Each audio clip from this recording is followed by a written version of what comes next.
नमस्कार दोस्तों, स्वागत है आपका आज के मुख्य समाचार में, जिसमें सबसे पहली और बड़ी खबर में जिक्र होगा कि प्रशांत किशोर ने की राहुल गांधी और प्रियंका गांधी से मुलाकात, प्रोजेक्ट सिद्धू पर हुई चर्चा। दूसरी बड़ी खबर में जिक्र होगा किसान आंदोलन का, गाजीपुर बॉर्डर पर प्रदर्शनकारियों की संख्या संतुलित करने के लिए भारतीय किसान यूनियन की नई रणनीति। और तीसरी बड़ी खबर में आपको बताएंगे कि यूपी विधानसभा चुनाव को लेकर राकेश टिकैत का बड़ा बयान और क्या वो चुनाव लड़ेंगे, इसको लेकर बड़ी खबर आ रही है। हर एक खबर की गहराई में आपको ले जाएंगे दोस्तों, लेकिन उससे पहले अगर आपको भी ऐसा लगता है कि यूपी के चुनाव में भाजपा को बड़ा नुकसान हो सकता है, तो आप अभी इस वीडियो को लाइक कीजिए और कमेंट में लिखिए जय हिंद। दोस्तों रुक करते हैं तमाम बड़ी खबरों की तरफ। प्रशांत किशोर ने की राहुल गांधी और प्रियंका गांधी वाड्रा से मुलाकात, प्रोजेक्ट सिद्धू पर चर्चा, 10 बातें। जी हां दोस्तों, चुनाव रणनीतिकार प्रशांत किशोर ने मंगलवार को कांग्रेस नेता राहुल गांधी और प्रियंका गांधी वाड्रा के साथ मुलाकात की। जानकारी के अनुसार पंजाब कांग्रेस के दो प्रमुख नेताओं सीएम अमरिंदर सिंह और नवजोत सिंह सिद्धू के बीच चल रही कलह को लेकर यह चर्चा हुई है। पंजाब में अगले वर्ष विधानसभा चुनाव होने हैं और पार्टी को चिंता सता रही है कि अंदरूनी उठापटक के कारण चुनावों में उसकी संभावनाएं प्रभावित हो सकती हैं। पिछले कुछ सप्ताहों में सिलसिलेवार राजनीतिक मुलाकातें करने वाले प्रशांत किशोर बैठक के लिए राहुल गांधी के घर पहुंचे। सूत्र बताते हैं कि प्रशांत किशोर के साथ मुलाकात करने के लिए राहुल की बहन और कांग्रेस महासचिव प्रियंका गांधी वाड्रा ने यूपी को लेकर अपनी बैठक कैंसिल कर दी। राहुल प्रशांत किशोर की यह बैठक पंजाब में अगले वर्ष होने वाले विधानसभा चुनाव के पहले पंजाब कांग्रेस के दो प्रमुख नेताओं सीएम अमरिंदर सिंह और कांग्रेस में ही रहते हुए उनके प्रबल आलोचक नवजोत सिंह सिद्धू के बीच शांति कायम करने के प्रयासों की पृष्ठभूमि में हुई। वर्ष 2017 में विधानसभा चुनाव के ठीक पहले प्रशांत किशोर ने नवजोत सिद्धू को बीजेपी से कांग्रेस में लाने में अहम भूमिका निभाई थी। राहुल गांधी और प्रशांत किशोर ने पिछली बार वर्ष 2017 में यूपी विधानसभा चुनाव के दौरान साथ काम किया था। हालांकि इन चुनावों में कांग्रेस पार्टी को करारी हार का सामना करना पड़ा था। नवजोत सिंह सिद्धू ने प्रियंका गांधी वाड्रा से मुलाकात की थी, जो 4 घंटे तक चली थी। नवजोत ने प्रियंका के साथ इस बैठक का फोटो ट्वीट भी किया था। प्रियंका ने ही बाद में नवजोत के अपने भाई राहुल से मुलाकात कराई थी, जबकि पूर्व कांग्रेस अध्यक्ष ने रिपोर्टरों से बातचीत में कहा था कि उनका सिद्धू के साथ मुलाकात का कोई कार्यक्रम नहीं है। इसके कुछ दिन बाद पंजाब के सीएम अमरिंदर सिंह ने भी कांग्रेस प्रमुख सोनिया गांधी से दिल्ली में मुलाकात की थी। बाद में संवाददाताओं से बात करते हुए अमरिंदर ने कहा था, मैं सिद्धू साहब के बारे में कुछ नहीं जानता, जो भी फैसला कांग्रेस अध्यक्ष लेंगी हम उसका पालन करेंगे। वैसे जानकारी के अनुसार अमरिंदर सिंह उस विचार के खिलाफ हैं जिसमें सिद्धू को पंजाब सरकार या पार्टी संगठन में सम्मानजनक स्थान देने की बात है। आखिरी बैठक के बाद कांग्रेस सूत्रों के बीच उस फॉर्मूले पर बात हुई थी जिसमें अमरिंदर सिंह के सीएम बने रहे और सिद्धू को एडजस्ट करने के लिए पंजाब कांग्रेस संगठन को नया रूप दिया जाए। प्रशांत किशोर ने पिछले सप्ताह अमरिंदर सिंह से मुलाकात की थी। कई अहम सियासी चुनावों के लिए रणनीति बना चुके प्रशांत किशोर ने वर्ष 2017 के विधानसभा चुनाव में अमरिंदर के साथ काम। रुख करते हैं अगली खबर की तरफ। किसान आंदोलन, गाजीपुर बॉर्डर पर प्रदर्शनकारियों की संख्या संतुलित करने के लिए बीकेयू की नई रणनीति। जी हां दोस्तों, केंद्र के नए कृषि कानूनों के खिलाफ किसानों के आंदोलन के 8 महीने पूरे होने जा रहे हैं। ऐसे में भारतीय किसान यूनियन ने गाजीपुर बॉर्डर पर प्रदर्शनकारियों की संख्या संतुलित करने के लिए नई रणनीति अपनाई है। इसके तहत एक गांव से 10 प्रदर्शनकारियों को 15 दिन तक प्रदर्शन में हिस्सा लेने का निर्देश दिया गया है। बीकेयू के मीडिया सह प्रभारी सौरभ उपाध्याय ने बताया कि हमने यहां गाजीपुर में प्रदर्शन में शामिल होने की योजना बना रहे हमारे सभी समर्थकों से यह सुनिश्चित करने के लिए कहा है कि एक गाँव से 15 दिन यहाँ रुकने के लिए तैयार लोगों की संख्या केवल 10 हो। उन्होंने कहा कि इस तरीके से हम यह सुनिश्चित करना चाहते हैं कि गाजीपुर में प्रदर्शन स्थल पर किसानों की संख्या में संतुलन कायम रहे। फिलहाल हमारे पास करीब 4 से 5 हजार लोग हैं। बीकेयू किसान संघों के मुख्य संघ संयुक्त किसान मोर्चा का हिस्सा है। बीकेयू का हरियाणा, पंजाब और राजस्थान के अलावा उत्तर प्रदेश, विशेष रूप से राज्य के पश्चिमी हिस्से में एक बड़ा जनाधार है, जहां से दिल्ली उत्तर प्रदेश सीमा पर गाजीपुर में चल रहे विरोध प्रदर्शन में बड़ी संख्या में लोग शामिल हुए हैं। गाजीपुर में किसान नेता और बीकेयू के राष्ट्रीय प्रवक्ता राकेश टिकैत जिम्मा संभाल रहे हैं। संयुक्त किसान मोर्चा ने पिछले साल 26 नवंबर को दिल्ली से लगी विभिन्न सीमाओं पर प्रदर्शन शुरू किया था।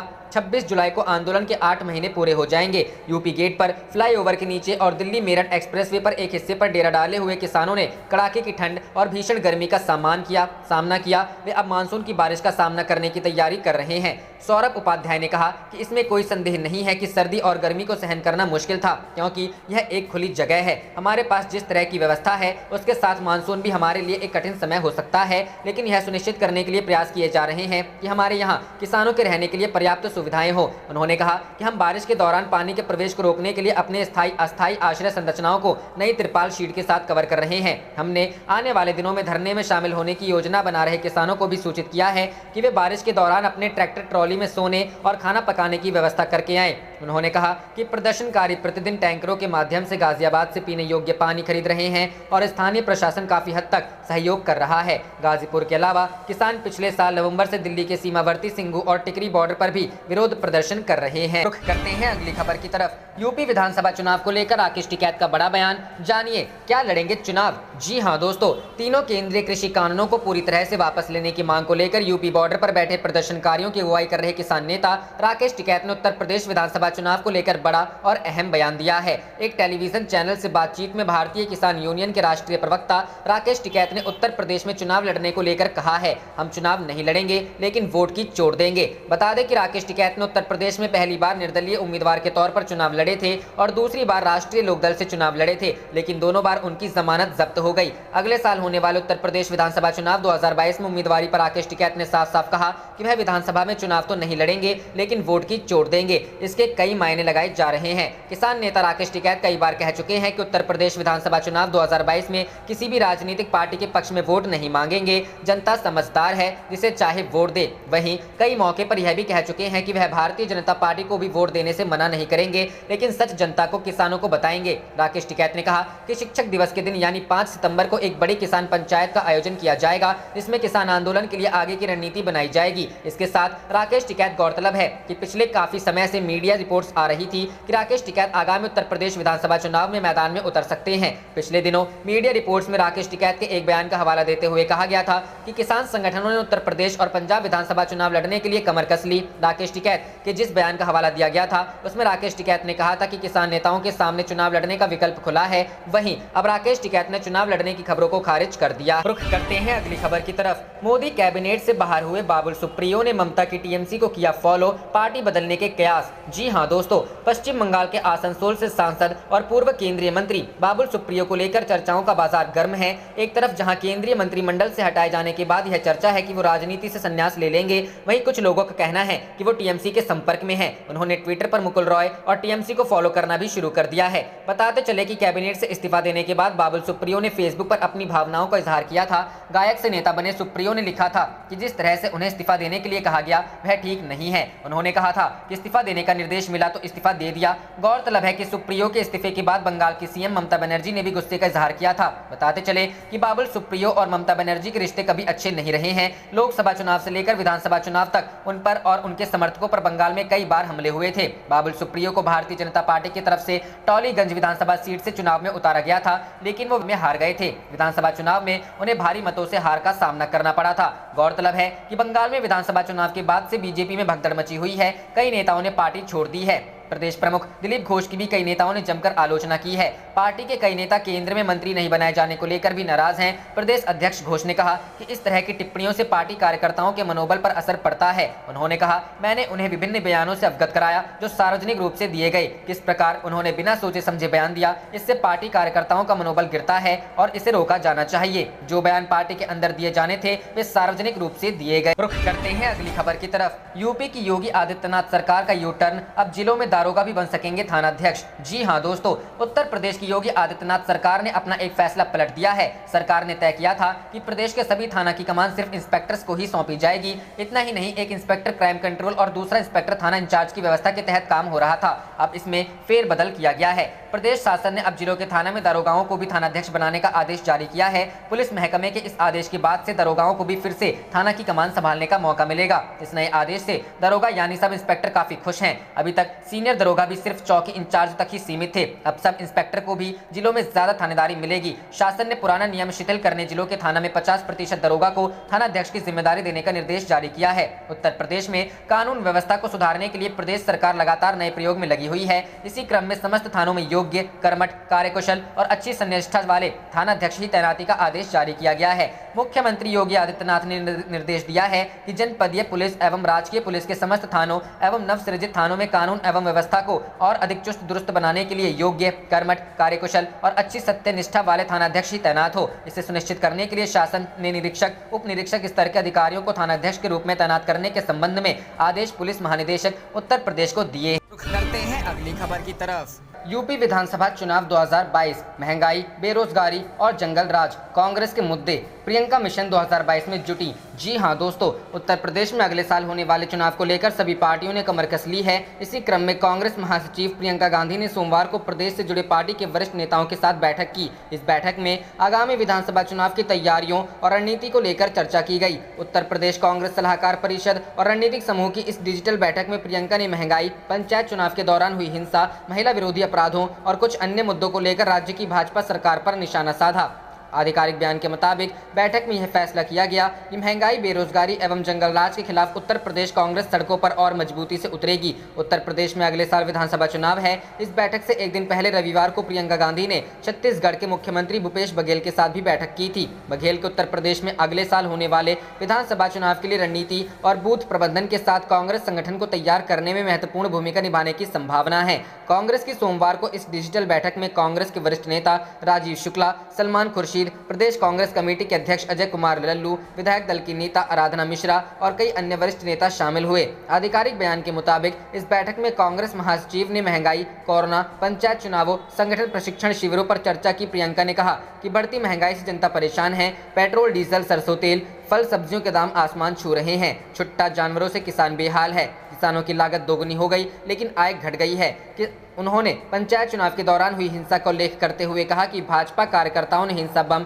पत्थर और गोलियां चलाई। आधिकारिक बयान के मुताबिक उत्तर प्रदेश कांग्रेस सलाहकार परिषद एवं रणनीति ग्रुप के सदस्यों ने कहा कि उत्तर प्रदेश सरकार हर मुद्दे पर विफल है। रुख करते हैं अगली खबर की तरफ। खाया भी, मित्रों को खिलाया भी, बस जनता को खाने नहीं दे रहे। बढ़ती महंगाई पर राहुल गांधी का केंद्र पर तंज। जी हां दोस्तों, कांग्रेस नेता राहुल गांधी ने लगातार बढ़ रही महंगाई को लेकर एक बार फिर केंद्र सरकार पर निशाना साधा है। राहुल गांधी ने ट्विटर पर एक खबर की कटिंग शेयर की जिसके मुताबिक तेल के दाम बढ़ गए हैं और लोगों के लिए खाने पीने के दामों में बढ़ोतरी हुई है। खाद्य वस्तुओं की खुदरा महंगाई जून में 5.15% तक पहुंच गई। राहुल गांधी ने ट्विटर पर लिखा, खाया भी, मित्रों को खिलाया भी, बस जनता को खाने नहीं दे रहे। इससे पहले कांग्रेस पार्टी पिछले कुछ हफ्तों से लगातार पेट्रोल, डीजल की कीमतों में बढ़ोतरी का मुद्दा उठा रही थी। इसके अलावा कांग्रेस पार्टी के कार्यकर्ताओं द्वारा बढ़ती महंगाई को लेकर विरोध प्रदर्शन भी किए जा रहे हैं। कई राज्यों में पिछले दिनों कांग्रेस नेताओं और कार्यकर्ताओं ने महंगाई को लेकर विरोध प्रदर्शन किया है। उनका कहना है कि कोरोना वायरस महामारी अभी खत्म नहीं हुई और इस बीच आम लोगों के लिए एक और बड़ी समस्या आ खड़ी हुई है।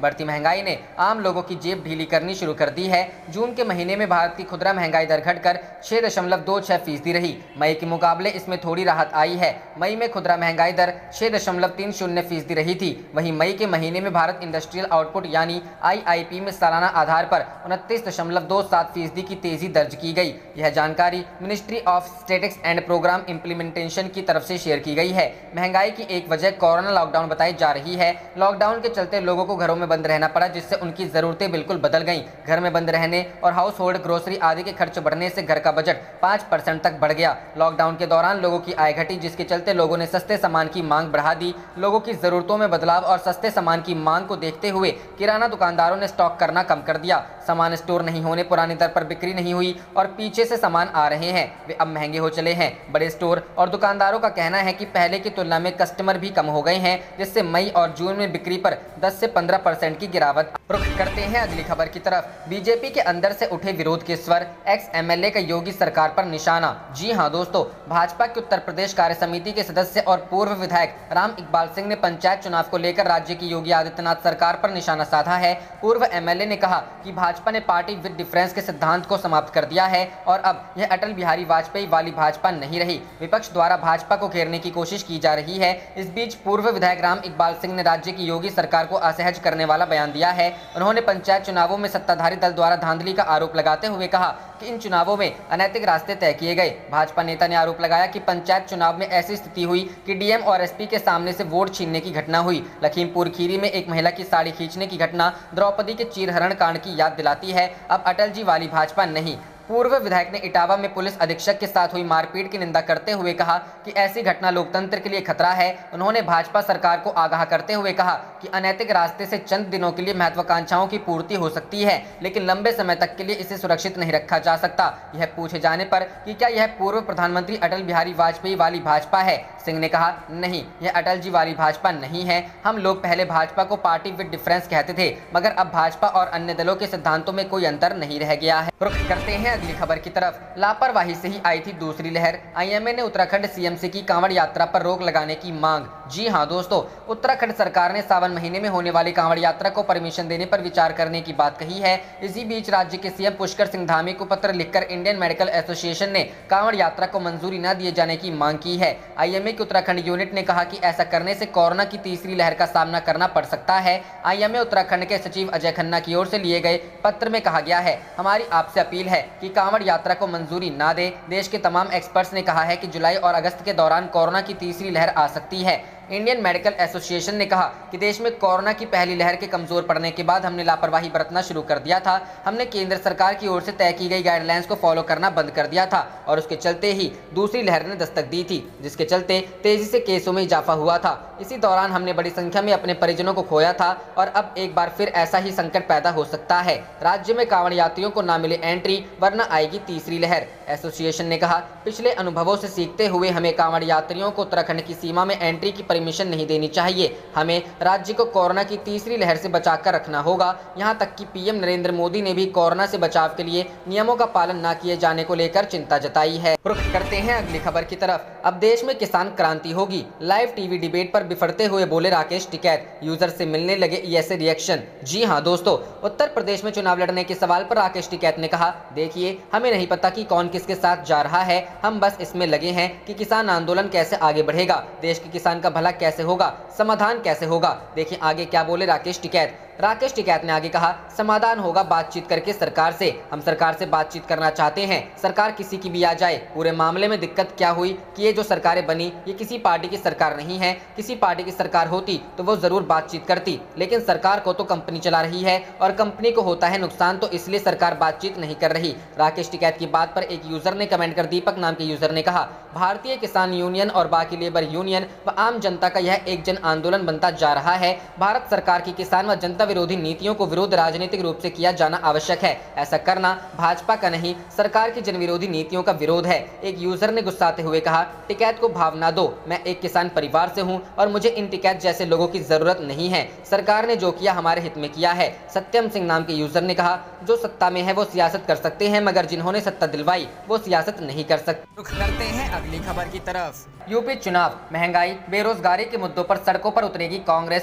प्रियंका गांधी की अहम बैठक में फैसला। जी हां दोस्तों, कांग्रेस महासचिव प्रियंका गांधी वाड्रा ने सोमवार को उत्तर प्रदेश के वरिष्ठ कांग्रेस नेताओं के साथ अगले साल के विधानसभा चुनावों की तैयारियों पर विचार विमर्श किया। कांग्रेस ने बेरोजगारी, महंगाई और कानून व्यवस्था जैसे मुद्दों पर बीजेपी सरकार के खिलाफ सड़कों पर उतरने का संकल्प लिया है। चुनाव से पहले कांग्रेस में संगठनात्मक एक्टिविटीज को तेज करने की मांग के बीच प्रियंका गांधी ने रणनीति और योजना बनाने के लिए पार्टी की सलाहकार परिषद के साथ एक वर्चुअल बैठक की। बढ़ती महंगाई से परेशान है जनता। सूत्रों ने बताया कि पार्टी नेताओं के बीच बढ़ती कीमतों, कोरोना वायरस की स्थिति, राज्य में हाल ही में हुए पंचायत चुनाव और संगठनात्मक प्रशिक्षण शिविरों पर चर्चा हुई। प्रियंका गांधी वाड्रा ने बैठक के दौरान कहा कि लोग पेट्रोल, डीजल, सरसों के तेल, फलों और सब्जियों की बढ़ती कीमतों से परेशान हैं। उन्होंने यह भी कहा कि किसानों की लागत दोगुनी हो गई है, लेकिन उनकी आय में कमी आई है। बैठक में प्रियंका गांधी ने पंचायत चुनावों के दौरान हुई हिंसा पर बात की और आरोप लगाया कि पथराव और गोलीबारी की घटनाओं में बीजेपी कार्यकर्ता शामिल रहे। बैठक में भाग लेने वाले कांग्रेस नेताओं ने योगी आदित्यनाथ सरकार की निंदा करते हुए कहा कि वह सभी मामलों में विफल रही है।